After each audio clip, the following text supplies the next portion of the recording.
Hey, welcome to another episode of Becoming a TechnoWizard.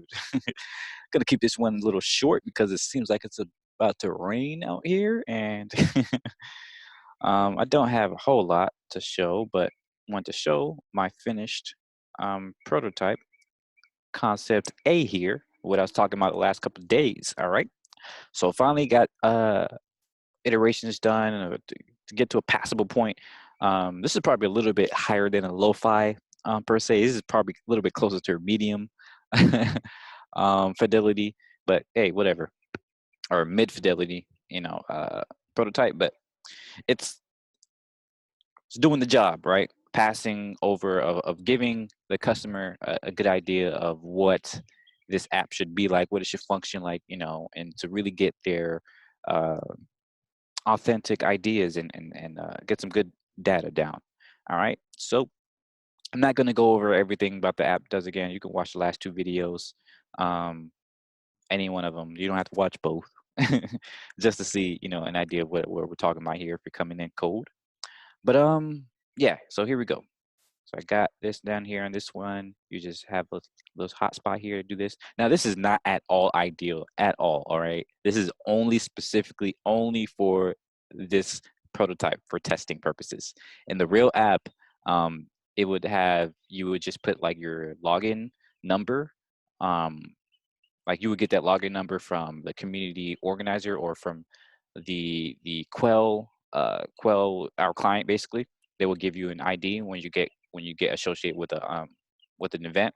They will give you an ID and you just put that ID in here and it automatically knows, hey, this is a business representative or this is a community organizer. Because on the back end, the client or whoever is administrating the database, they can um, label the IDs as one or the other.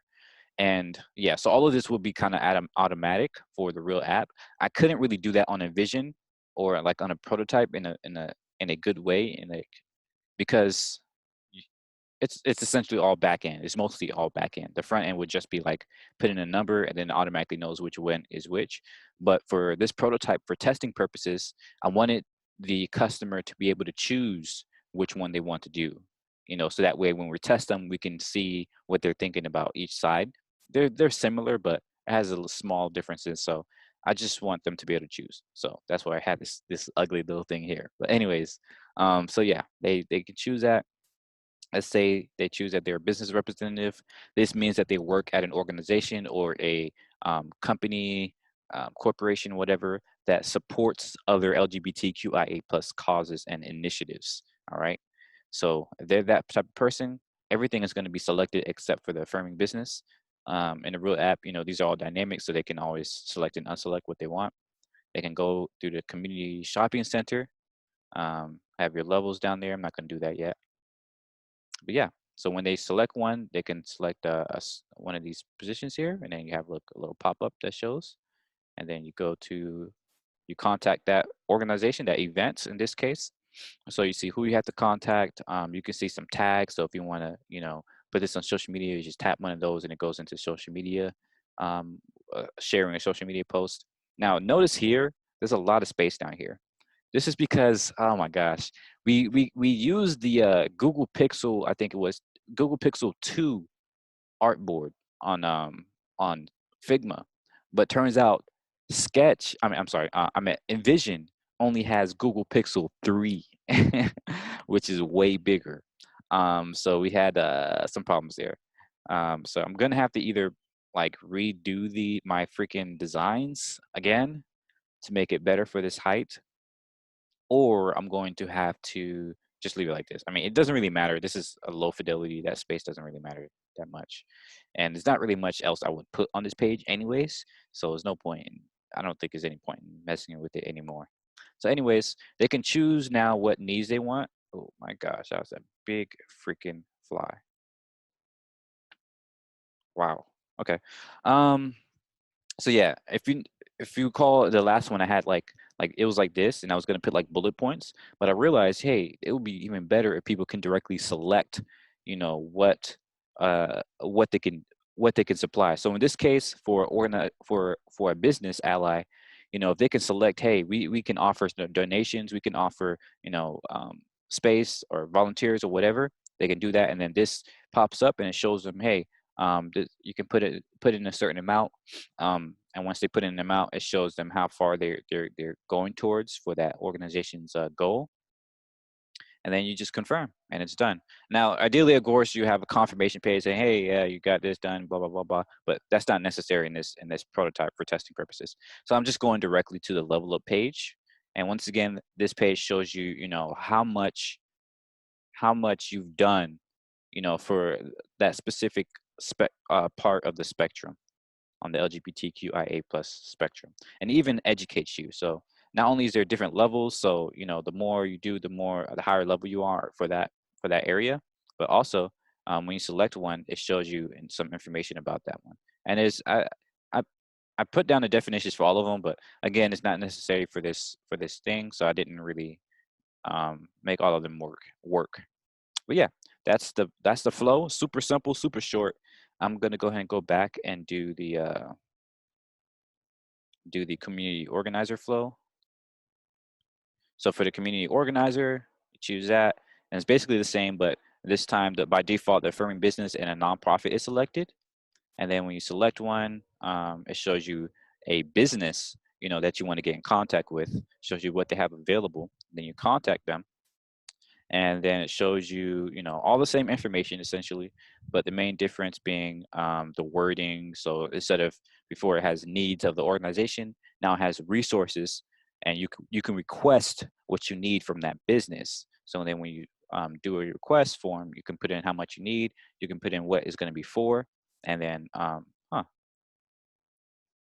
it didn't put in, I got some element problems here. So it's supposed to say, um, goals, or how much they have available, something like that, available resources or something like that, available funding. Yeah, I don't know why I didn't, so I'm gonna have to fix that real quick. But yeah, so you do that, you confirm your request, and then you're done. And in this case, I just brought it back to the regular map. But yeah, that's basically it. Super simple. Hoping this will give us a good idea. I could have, put some, like, made more things dynamic, and had the ability to open up like these drop down menus and whatnot, but it's not really necessary. Um, but yeah, I think this is a very simple thing, very easy for people to understand, and I hope to learn a lot more about what people think, and to see if this solves their problem. So yeah, that's it. Hope you enjoyed this thing right here. Um, it's getting bright, so I might actually have a little bit more time to talk. I have a meeting at 7 though, so I don't want to go on too long. But some things that's been on my mind today. Sheesh, let me turn this off. So I had a great conversation with my man Zach. Shout out to Zach once again. Um, this dude's awesome, and it was just cool being able to have accountability partner. So we're gonna set up something on a daily basis. So anybody else watching, I highly suggest, reaching out if you need an accountability partner. We'll see what we can do. I have my own Discord where we want to create an environment for people that are ambitious, for ambitious people, not just people that want to make a lot of money or this, that, and the other. No, people that want to change the world for the better. You know, radically ambitious people, radically empathetic people, ambitiously empathetic people. However you want to splice it up, that's what what I'm creating a community for, my Discord. So if you're one of those type of people, please feel free to reach out. Let me know. I can put my Discord link in the description. But yeah, what I was gonna say. Some other things I was thinking about is just the ability to, stay consistent. A lot of times when we're working on our ideas, our projects, our dreams, it's so easy to like fall by the wayside when things get difficult, or when things are just not happening. So you have to be patient. Um, you have to be cognizant of what you're doing this for, of your energy levels, of your motivation, um, and your passions, your interests, and stuff like that. And really ask yourself, why are you doing this? Is it really important to you? Do you enjoy this sort of thing? Or are you just doing this because somebody else told you to do it? For me, I like doing this because it helps me. Like it's a form of self-expression, and it's also a great way for me to work through my mindset, my ideas, my thinking processes, stuff like that. Because usually I can sit inside all day and just think, just talk to myself inside my head. But when you actually make yourself talk out loud, it it's different. When you hear your own voice saying certain things, you could kind of point out the BS. But at the same time, it also helps you to be more articulate about your own passions, about your own dreams, about your own thoughts. If you can express yourself verbally, you know, it allows yourself to be more confident about your own ideas about what you're thinking.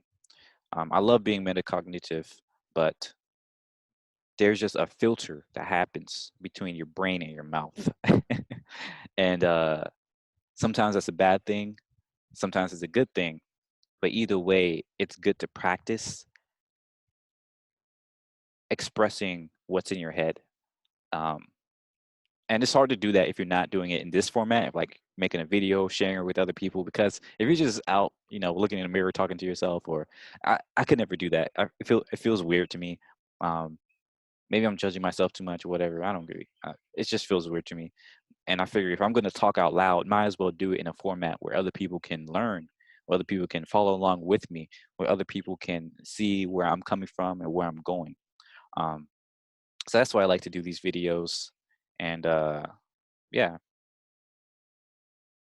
I don't know. I don't know what else I want to talk about, but uh, once again, I hope you know stuff like this is cool for folks to see. I'm really, really looking forward to the day when I don't know how long it's going to be, months, years, maybe. Hope not decades, but where people look back at these videos and like, wow, that's where he came from. That's where he was. That's what he was thinking at that time. And I hope it motivates people. I hope it inspires people. I hope it shows people that their journey to do really cool things starts with just the daily grind. It starts with just being raw, just being real, just doing as much as you can to put yourself out there to learn, um, and just constantly grow. That's my intent for this, just growth, and I want to see that growth. Um, so yeah, I really wanted to stick with this format for as long as possible. Gonna get back blogging again too. I've been saying that a lot, but going to do it. Um, Podcasting. I don't know what I want to podcast about now. I don't want to say I kind of tapped out of my natural podcasting, like my thoughts of a trillionaire. I can always like come up with stuff off the dome with that, but I wanted to do something that's more intentional as well. So I want to start thinking about that again, and definitely across all social media. I want to be more consistent and just post across all social media, everything: TikTok, Instagram, I guess Facebook, Twitter. Maybe take clips of this and put it on there, or just share my thoughts. My biggest fear is that I'm not providing value. Um, I know in these long term videos or blogs, anything like that, I can express myself more. I can like really chase down an idea. But for me, it's kind of difficult to express thoughts in short term formats.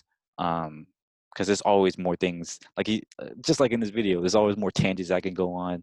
I can come up with things off the top and just let it flow, as I'm thinking about it. But when I'm doing a short term, it almost feels like you have to have it prepared beforehand. And I don't really like doing that. Um, and I often don't really think about like short term thoughts, or like short thoughts, like Twitter caption thoughts. It's very rare that I think about things in that short of a format. And if I start to take a thought and try to distill it down into like a Twitter format, something short and sweet, it almost always ends up like not bad, but I end up procrastinating because it's such a process for me that I keep putting off and say, "Oh, it's not good yet," or it's not good yet, it's not good yet. Doesn't really make sense. Blah blah blah blah. So it's just a tool to procrastination. And right now, I'm trying to get over that procrastination. I'm trying to be more action biased. I'm trying to, you know, just put myself out there. And yeah, it's hard to do that with short term content for me, but I'm gonna try anyways. That's what it's all about. Know what I'm saying? So yeah, it's for real now. I'm done. See ya. Bye bye.